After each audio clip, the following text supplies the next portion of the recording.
Welcome back to the Self-Esteem and Confidence Mindset podcast with me, Johnny Pardo. Today, I welcome a very special guest with me, Charlya, who is a fellow neuroencoding specialist alongside me in an amazing community. So we're going to be talking about self-confidence, transformation, positivity, and many, many more things to light up your day. So welcome to the show, Charlya.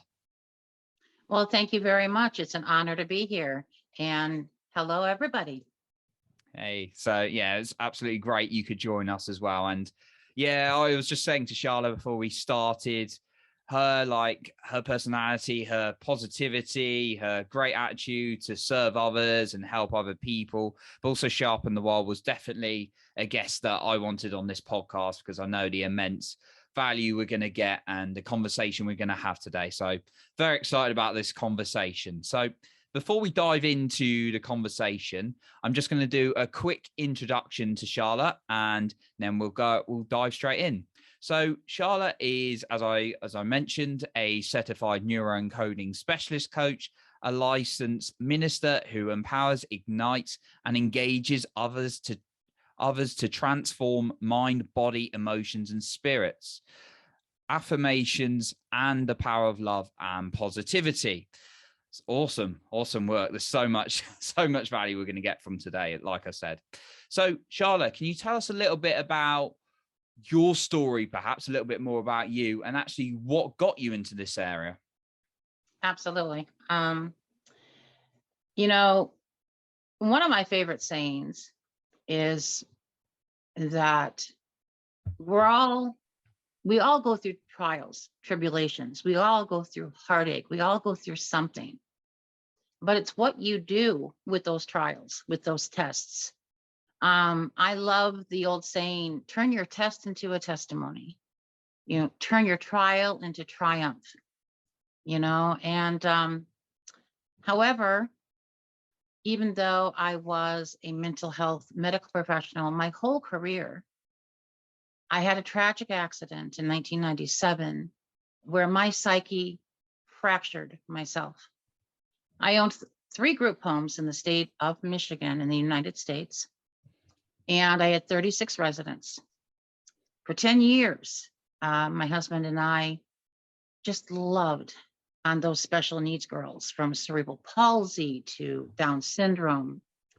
And back then, there were still these county homes where they were put with the mentally ill because not much was known about developmentally delayed individuals. I was not having it. In the 80s, I helped integrate developmentally disabled people into social circles, going out to eat, going grocery shopping, being a part of everyday society.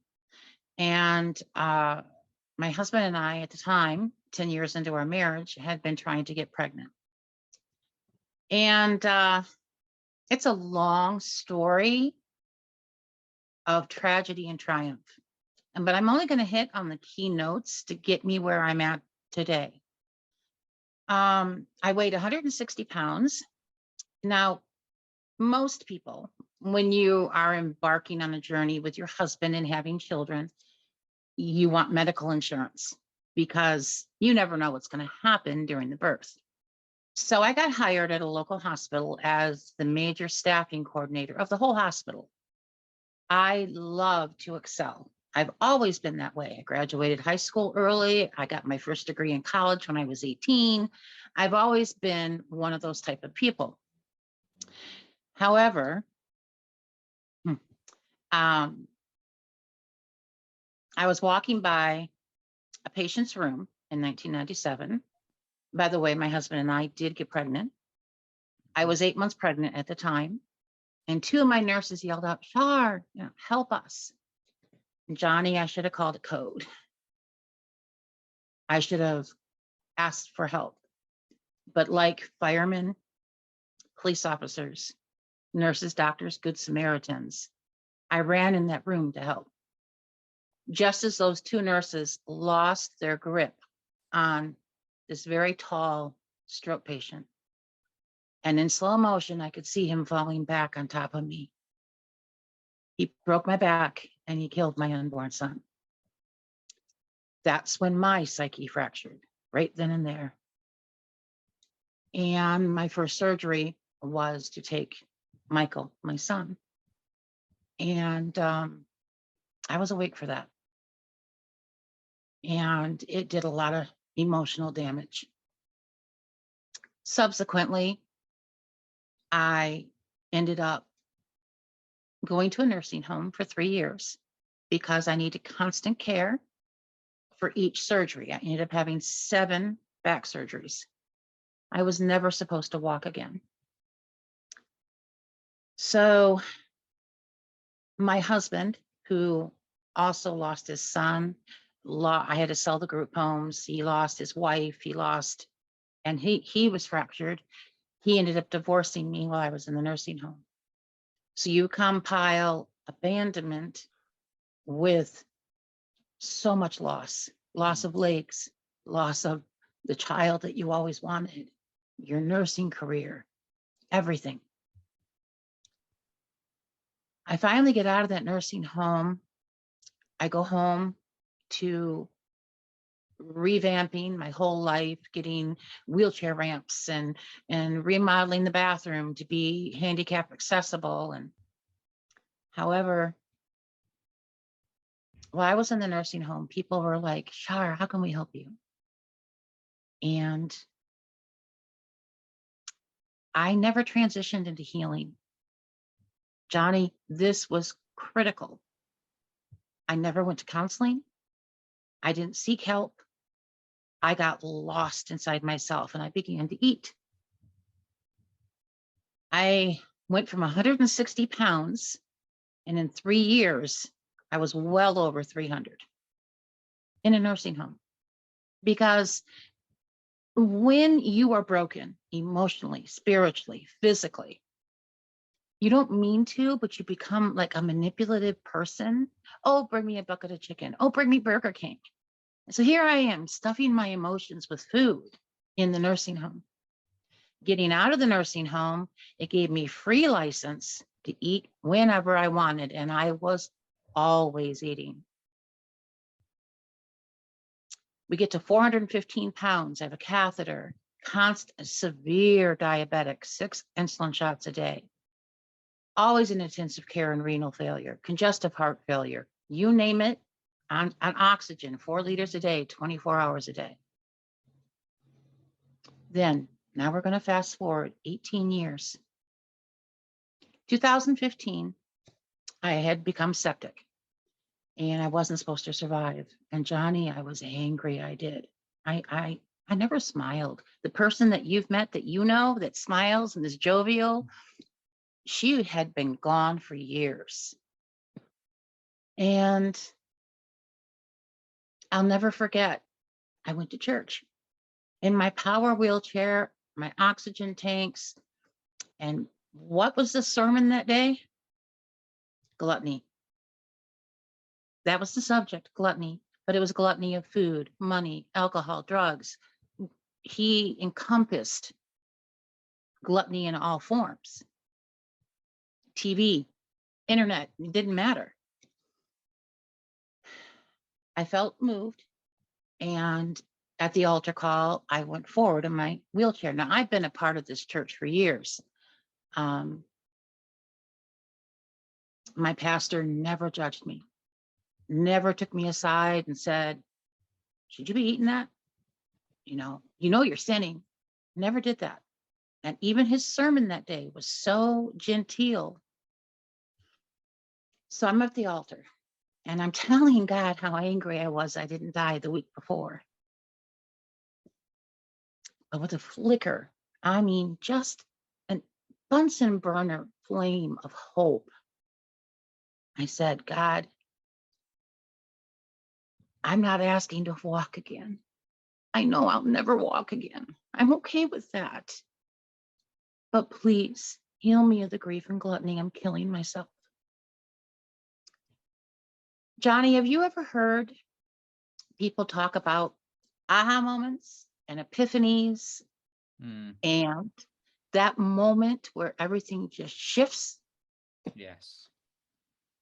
Well, I had heard people say they've had visions and dreams, but I had never had one. Oh, I meant to grab that. I think it's back in the china cabinet. So I had this vision that I was no longer in church, and I was looking up, and it was just nothing but gorgeous white, puffy, billowy clouds. And I saw this giant right hand, I mean, massive, come down, and nestled right in the palm of that hand was a little baby boy. And on the wrist of that hand, the name was Michael. And I knew it was my son. And as a baby, he looked at me and he said, "Mom, let me go." He said, "You didn't have me on earth, but you're going to have me up here in heaven for eternity. Let me go." He says, "You're breaking my heart. You're breaking God's heart. I'm one of these cloud of witnesses up here cheering you on to finish the race set before you. And I can't cheer. You won't let me cheer. Let me go." And then Johnny, the most pivotal thing he said was this: "Mom, I forgive you. It was an accident. Forgive yourself." At that moment, I felt this weight. I felt all this pressure leaving me. I asked God to forgive me for using food as an idol, like the golden calves in the desert of Israel, like the children of Israel did. I asked God to forgive me for never letting go of Michael, never going to counseling. I then forgave myself, which was the hardest part. You see, I didn't realize how much I hated myself for rescuing the patient and not protecting my unborn son. I loathed myself, so I self-sabotaged with food. So at that juncture, all of a sudden, I realized I needed to forgive my husband for divorcing me and abandoning me. And then God, it was like God just reached down and he said, "I'm going to bless you now." He said, and he made all those abandonment issues leave. Can I have some tissue, please? He made all those abandonment issues leave, and he replaced it with empathy for my husband, because he was broken too, just like I was. I wept like I had never cried. It was like a healing, purging just coming out of me. The funny thing is I never told anybody what happened that day at the altar. Not one person.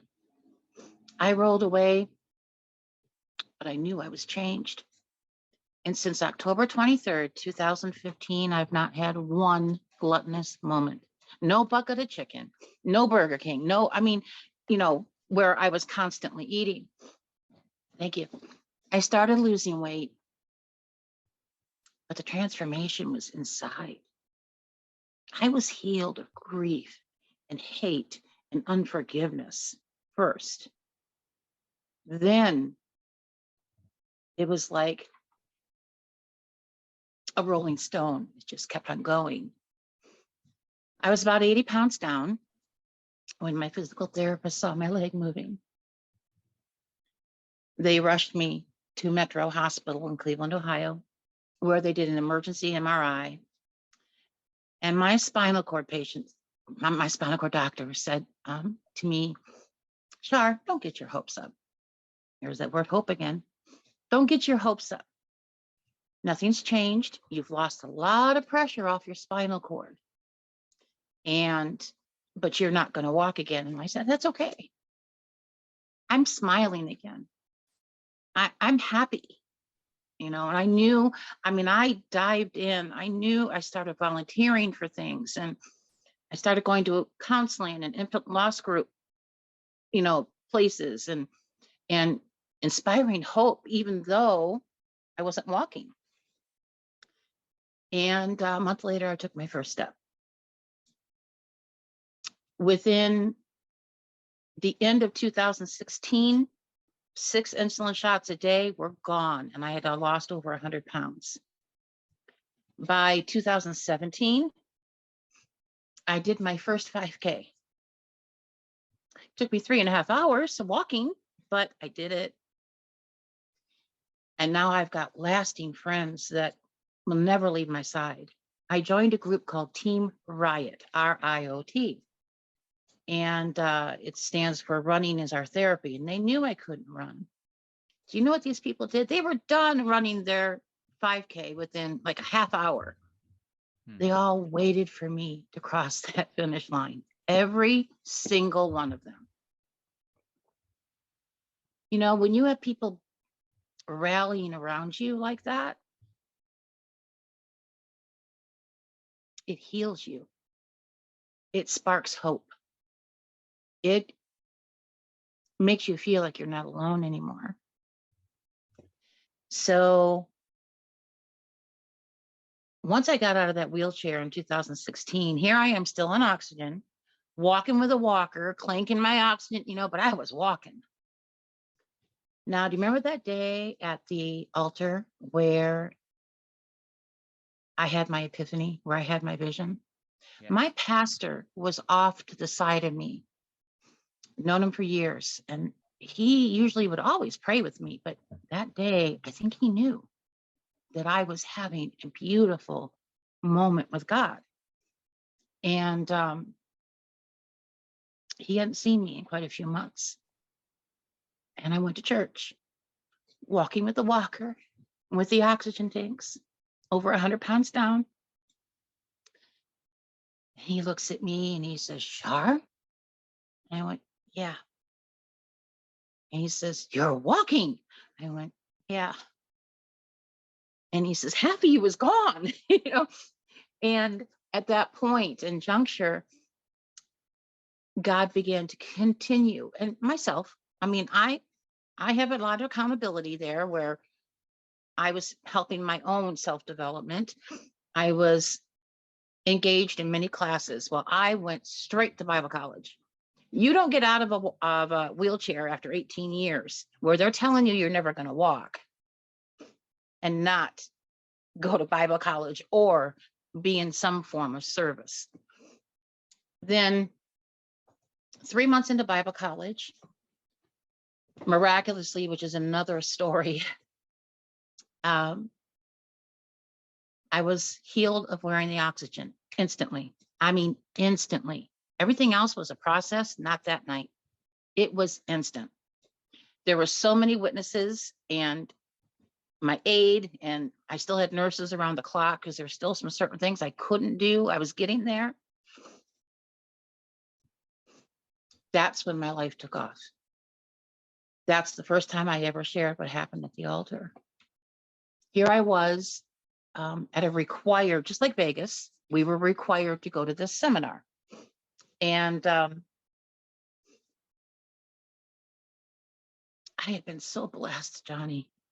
My mind was healed. My emotions were healed. I'm walking. My joy is back. And we're sitting in this seminar. And we were talking about how God wants to lavish every perfect gift on us and how he loves us and he wants to make us whole, that sometimes we're our own worst enemies, you know. And a lady said that somebody was having a hard time breathing and they couldn't see me. I was all the way in the back. And that she wanted to pray for that person. My friends are like, Char, it's you. Go forward, Char. I'm like, no, it's not me. I wouldn't go, Johnny. I wouldn't go. Finally, I went. She prayed. I felt this immense heat where I couldn't feel my legs. I still can't feel my left leg, but I felt this immense heat going up my body. And when it hit my lungs, I took a deep breath and I screamed, I can breathe. I didn't know they were videotaping this. I didn't find out till like a year and a half later. But I lost it. And I've got that video now.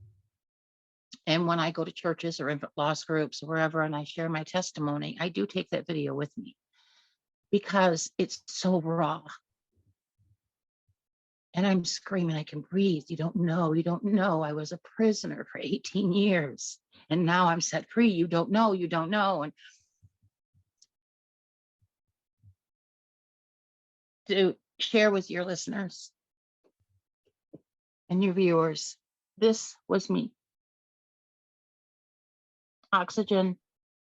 And that picture there, I was like 390.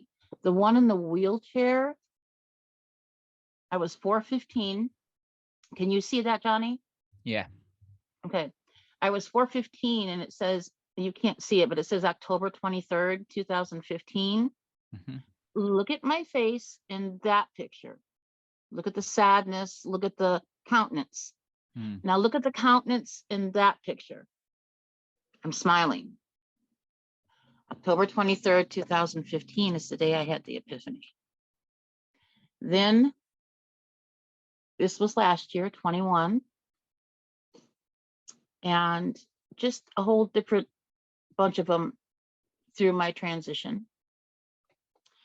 So in 2018, I started a group. At that time, it was called Living Sacrifices, and I was helping people with the Daniel Plan, which is a huge movement worldwide. Dr. Amen started it with, yeah, I knew that would get you. Dr. Hyman from the Cleveland Clinic, and a church in California that's called Saddleback Church, and Rick Warren. Rick Warren had gained so much weight. He was the minister of this church, and he stood before his congregation and said, hey, I need help. Who wants to join me on this journey? And then it just blew up. So I was teaching the Daniel Plan, and things were just going fabulous. And then one Christmas, a very dear friend had an Italian artist commission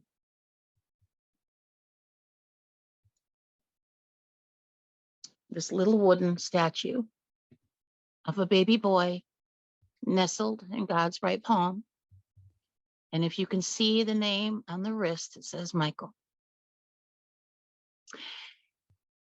And what makes me so positive and full of hope? It's not the walking, even though that is amazing. It's not, it's the joy. It's the peace. It's feeling whole again.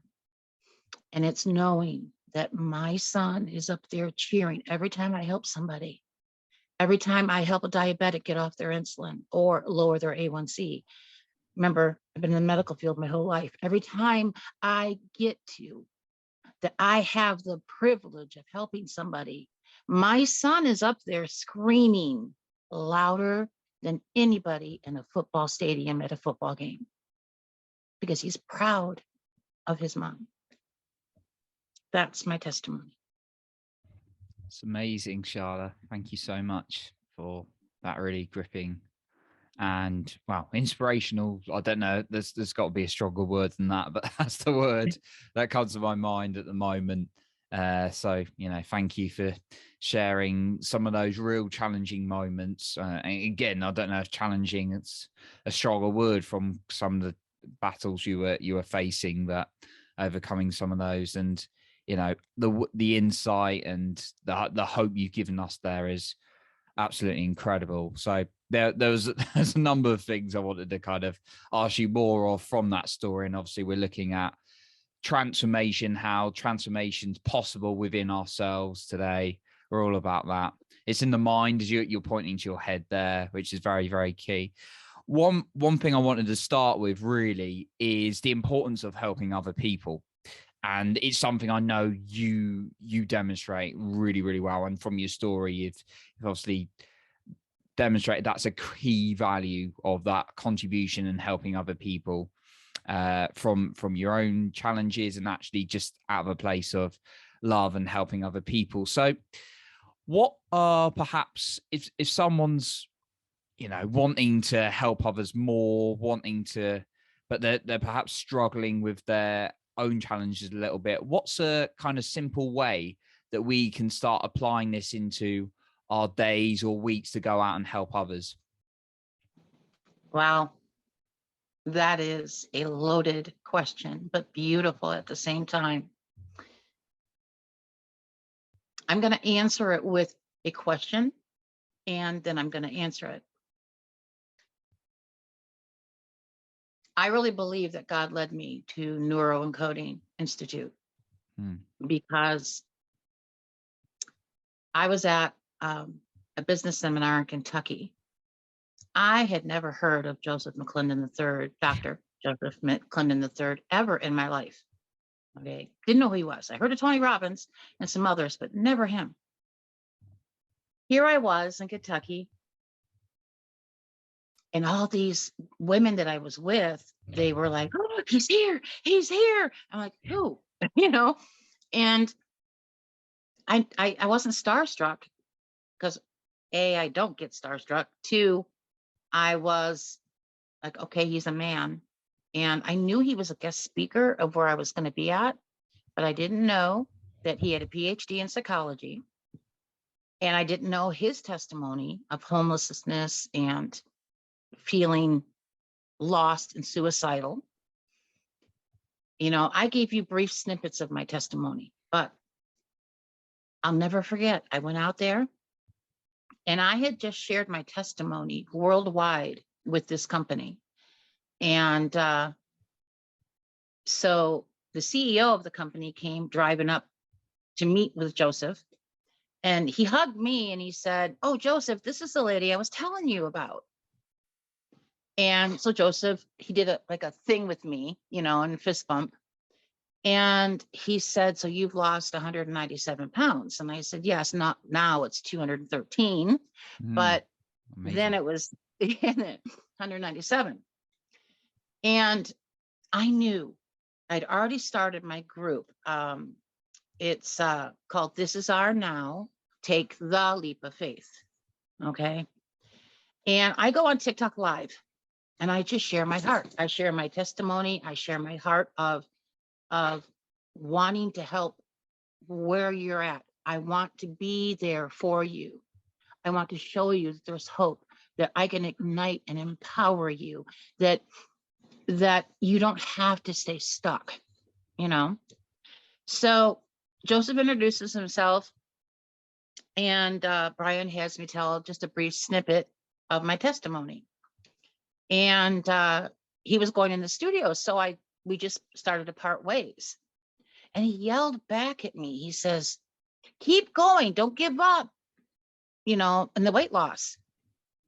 And my spirit just went, and I turned around and I looked at him and I said, I don't know you, but I will tell you this. It's not about me anymore. It's not about me. I get the privilege of helping people get out of their prison and out of their darkness and out of their shackles and out of their bondages of overeating and self-sabotaging, and help set the captives free. And then I turned away and walked away. I guess I really impacted him because he went into the studio. He told the CEO of the company, "Do you have a picture of her?" He came out. You know how he is. "Oh, you freaks, why do you come see me all the time?" You know, and he gets the crowd going. It gets people inspired. And he says, "I just met a lady outside." He said, "She's why I do this. This is why I want to leave a legacy. I come here and teach you these things to help yourselves, but then you have a responsibility and a privilege to go out and impart it to others." And then he put my before and after picture up. I knew then, because I didn't know who he was, and he told, "I'm a licensed psychologist, yada, yada, yada." Well, this is my question.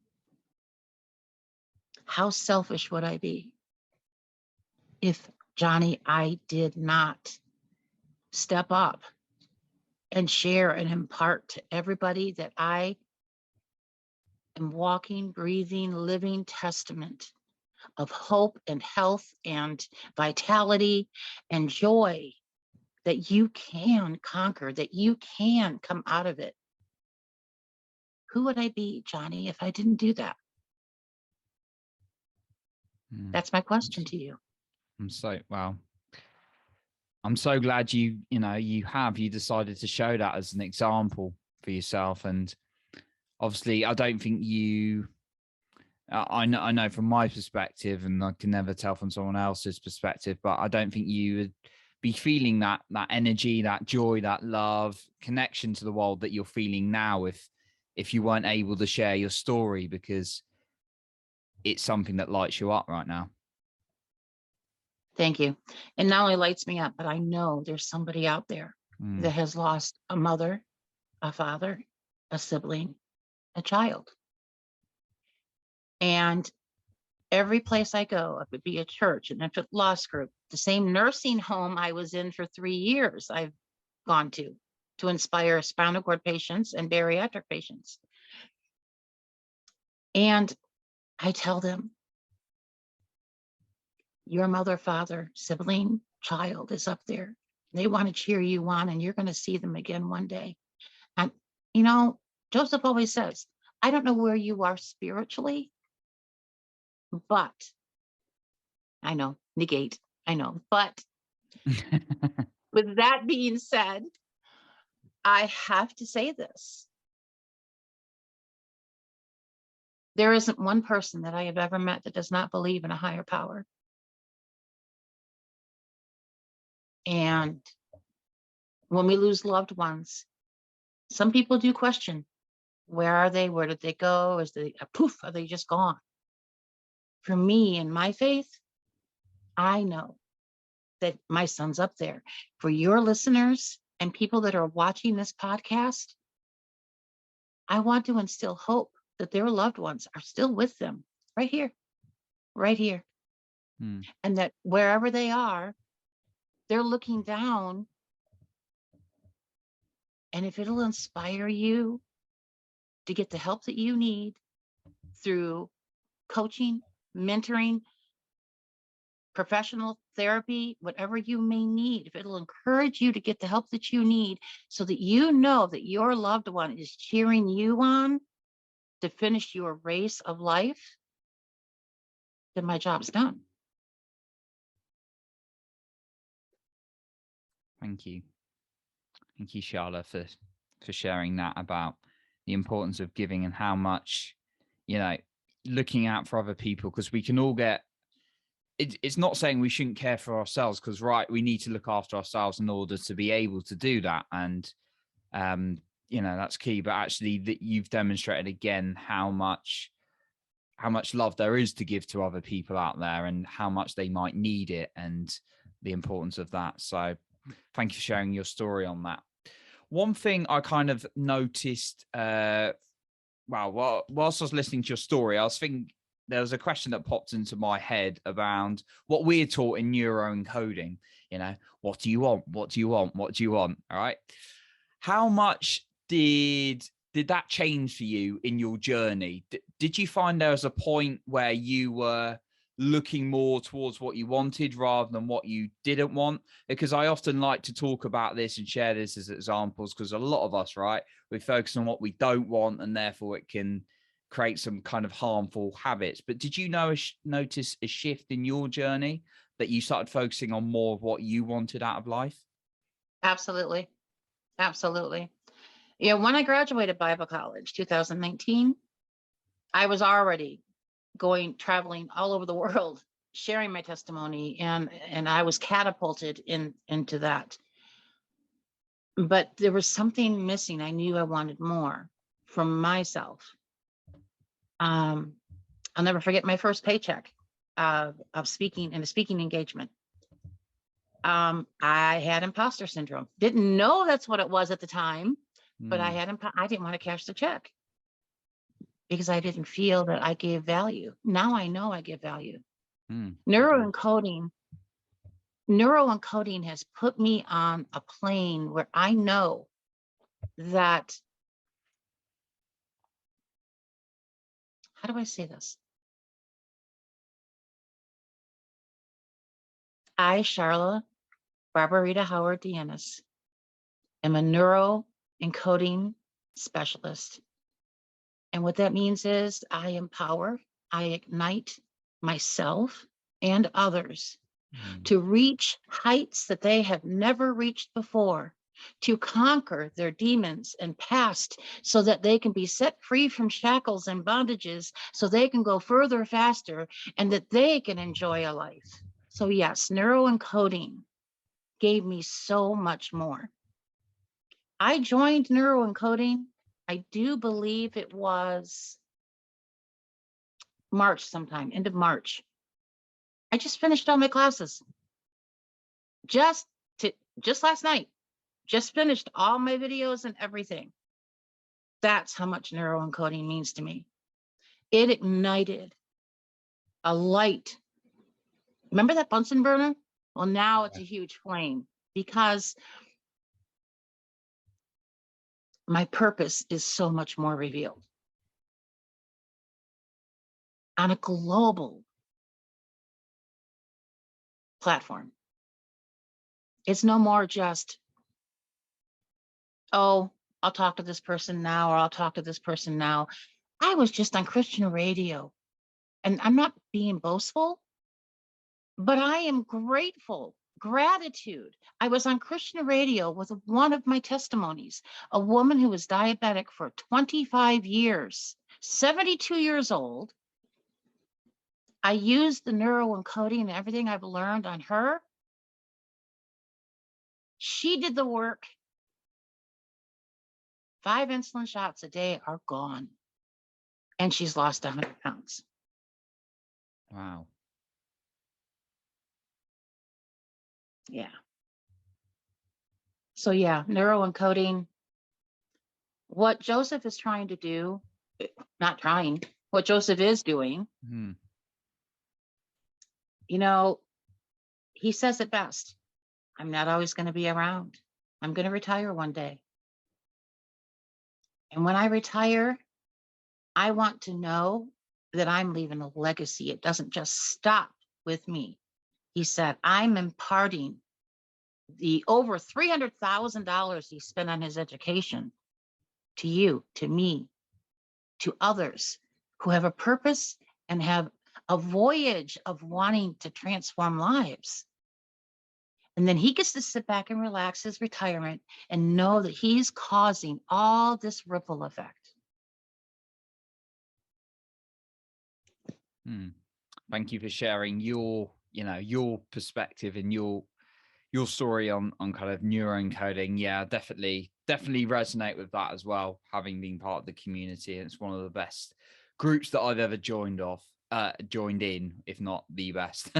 My personal, obviously there's a lot of great groups you could be part of as well. So yeah, no, thank you for sharing that and your perspective. So couple more questions. Been an amazing conversation that's flown by, and I've seen the changes in your face. I mean, when I was talking, I saw you were really truly moved, and that's what transformation does. That's what a story does, and it's not just a story; it's my life, but a testimony is what we all strive to have. You know, I work with people that have been abused sexually. I work with people that, it doesn't matter what the trauma is. I've learned through neuroencoding, unless they really need intensive therapy, that it takes just a little bit of time to take out that negative. We don't have to dig deep in the past, and we input like a computer chip. The positivity, the affirmation, the love. And we actually in moments get to see somebody have their aha moments. That is so beautiful. Sorry, I didn't mean to take over there. No, absolutely. I think that's some very valid points. And sometimes the aha moments come in the strangest times, don't they? But we're never expecting them. Sometimes in our darkest or kind of most challenging moments. I remember mine coming in some kind of very challenging and dark times as well. But obviously, we've all got different stories, but I'm glad you shared your kind of your story in terms of your aha moments popping up. Obviously, you've been on a bit of a journey and it's been a huge transformation. And now you love seeing that in other people and seeing that aha moments, as you've mentioned. Now, we live in a society where there's quite a lot of, we want change and quick. We want it tomorrow, kind of this expectation coming in a lot. And obviously patience is a skill that can be practiced again and again. What kind of guidance would you give someone who's perhaps they're in a dark place, they've not got a good relationship themselves and they really want to change their life, they really want to feel good? How can they build little steps of momentum to actually start building to a bigger change? Okay, number one, Johnny, get out of my head. Mm. But that was beautiful. Okay. I usually end my meetings, like when I was a keynote speaker at a health expo recently. Change does take time. I didn't lose 213 pounds overnight. It was a gradual step. And I knew that it could be overwhelming. And I'd already come out of a lot of overwhelming mindset. So I did it in little chunks. And then I celebrated myself. I did it Celebrate. 10 pounds, 20 pounds. And then I celebrated, not with food, but I celebrated in other venues.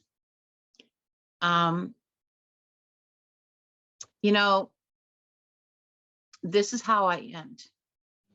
I don't think I have one here. That's a bummer. But I have do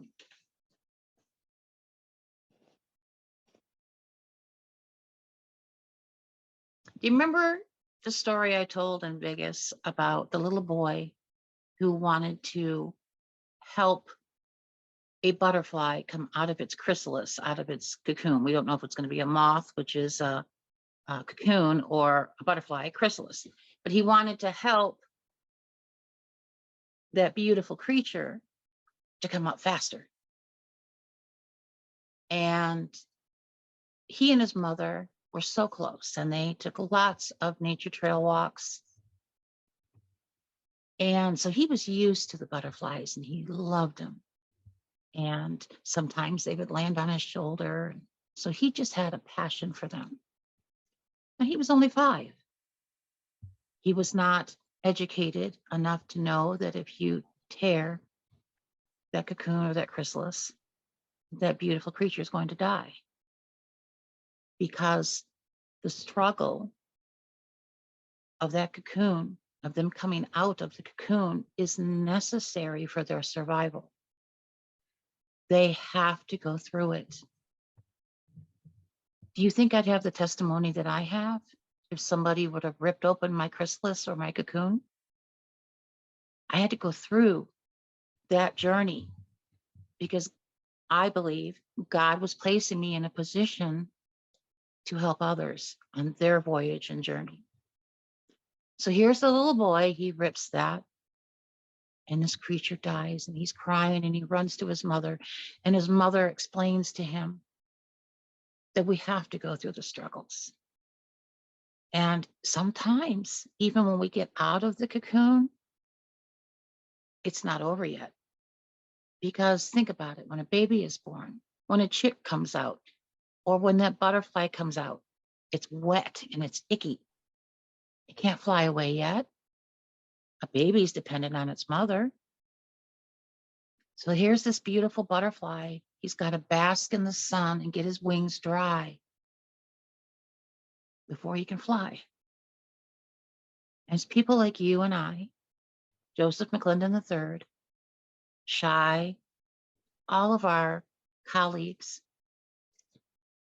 therapists, we all help guide people, but we have to make sure that they're realistic.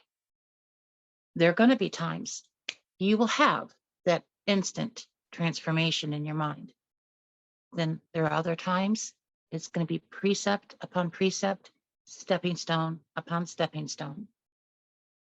I would not be an effective coach, friend, or ally, or even advocate if I did not let you know that.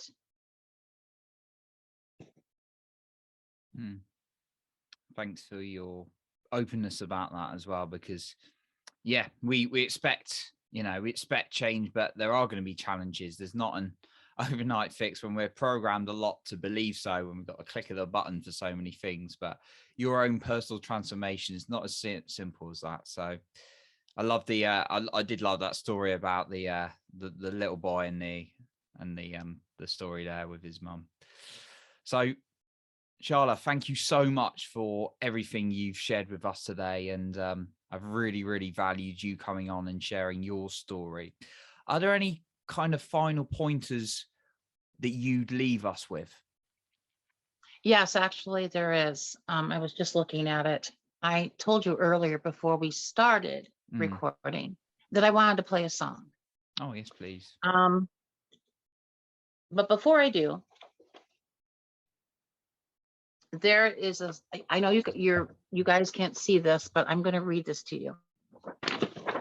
Yeah. It says, well, maybe you'll see this part.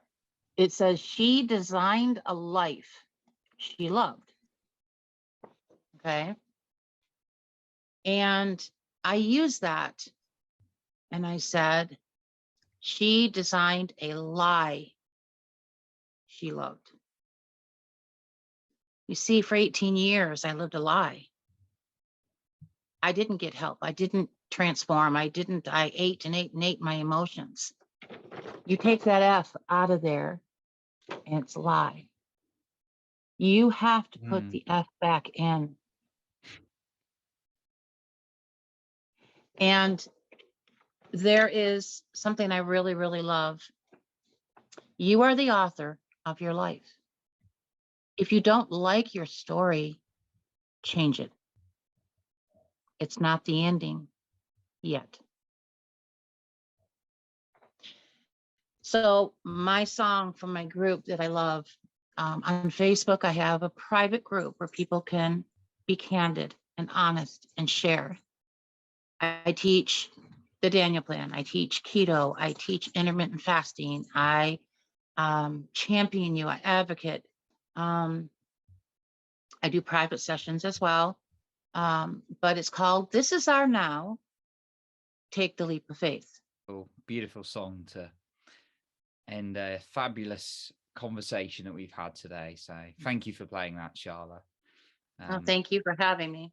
And I think I'm going to be downloading it and listening it to myself to add to my feel-good songs. And songs are so important, right? They can, especially when I'm reading my identity statements or things to myself, I always like to have an uplifting music. We were talking about this just before we went on live. We were just saying the importance a good song can do to kind of really light up your mood and make you feel good. So you're not just reading words, you're feeling, you're feeling good in yourself as well. So absolutely, a song will anchor your emotion. Yeah, it will anchor emotion. And all I can say is that this has been an absolute pleasure, and I would love, love, love to do it again, because most of it was the testimony, and maybe next time we can get into some of the transformations I've witnessed for people that I've helped, because some of it is unbelievable, amazingly beautiful. Absolutely. It's a great testimony we needed to hear. That was an amazing message, and I think we could be talking for hours, and I'd love to have conversation with you for hours. And absolutely, so what we've got from today and apps has been fantastic, certainly from my perspective anyway. And I know we definitely would love to have you back on the show and hear some more of your amazing work that you're spreading around there. For now, though, where can people find you if they want to get in contact or find out more about some of the work you're doing? On Facebook, I go by my maiden name, Charla Barbarita Howard. Mm-hmm. It's unique. My middle name is unique. So, and my name is spelled Charlya. The Y is silent. Mm-hmm. Barbarita. As soon as you type that in, I'll pop right up. You let me know that you've heard this podcast, or you've heard about I teach keto. That's all free, by the way. If you join the group and you want to learn how to do the Daniel Plan, keto, low carb, or diabetic diet, I teach it all for free.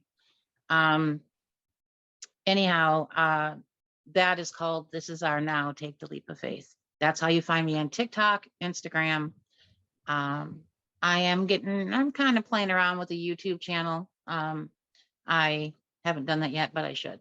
Anyway, that's it. Awesome. We'll be sure to link you up in the show notes, your Facebook, your Instagram, your TikTok, so people can find more amazing information from you. So once again, Charlotte, a big thank you for coming onto the show today and this amazing conversation we've had. Thank you. Thank you. Awesome. So that concludes our episode for today. And remember, work on your self-confidence every single day.